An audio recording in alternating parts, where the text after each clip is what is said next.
Good evening, everyone. My name is Domagoj. I'm here with Asa and Mirza.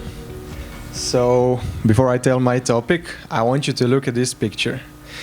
And you see two circles, and one is bigger than the other.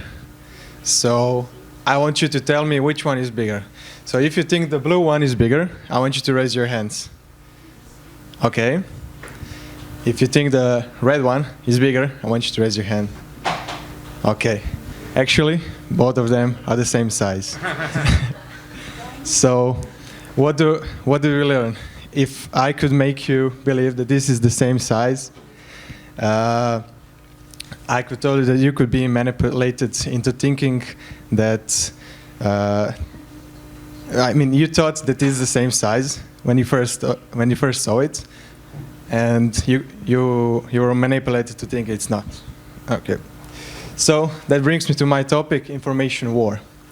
So what is information war? Information war is operation conducted to gain information, to gain advantageable information to be better than the opponent. So how can we do that? There are many different types of informational warfare. So one that I told you now was fake news. And there are also cyber attacks, which include espionage, sabotage, denial of service, hacking. So we have electrical power grid cut out. And you know about the recent war in Ukraine and Russia. So basically what the Russia did with their propaganda, they pushed their information, their news, that they are actually doing better than they actually are. So our topic will be fake news, and we will go to the fake news with OOD loop. So what is OOD loop? It is actually a four-step decision-making system. So we have, first we observe the problem, we orient about it, then we decide based on the parameters, and then we act on it. And when that's finished, we go again, and we orient about what we did in the last one, and then we go again in the loop until it's perfect. So first is observe and orient. We here have a one Facebook post. So you can see, is this the, okay. First parameter we have to observe is the name. So this is mostly basic name. You could actually think that it is a bot. So next thing we look at is date and the title of the news. Also, with that, we have to look at comments and the likes and the time it was shared. So maybe they have bots that are resharing this information, spreading false information. They have troll comments.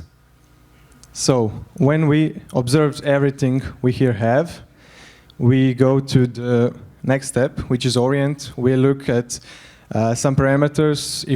If we did find all the parameters, are those the good parameters? Maybe we chose something that's not so important, and then we go to the next step, that is the decision. So one way we can do that is to build decision system software. So most of you, if not all of you, have Instagram here, and I don't know. You may have come across about this false information. When this happens, Instagram is actually working with many companies that are fact-checking the information. So they can extract information from the picture, also the text from the pictures, and what they do, they put this false information, then you can see why is it actually the false information, and you can actually see the post, so you can decide for yourself, is it or is it not. And what we get what we get with this decision system.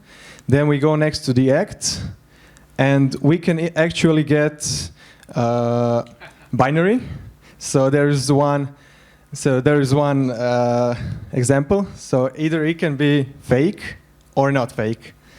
And the other one, we can get percentage. So let's say it is 10% that this is false news. Or we can say it's 78%, which then you will have to decide, is it or is it not fake news. And sometimes we don't have the technology like the Instagram had. So we had to confirm it for ourselves. So what we can do is actually confirm the source. So you can see from the government pages, from the official pages, you can check, or you can always check the information. The next thing, you can check the facts. So you can Google it by yourself. You will get probably 10,000 results that say it is not, and then you read the article that says it is something that is not. You can also check the origin of the image. So cool thing, there is a Google image search, reverse image search. You can just put the image there, and you will get all the results that are connected to that image. And last one, you need to read before you share. You need to look at all the parameters. You have to think about it. You have to, does this make sense? Can this, does this make sense to me? If not, don't share it. Because then you're doing the opposite of what we want. That is all. Thank you.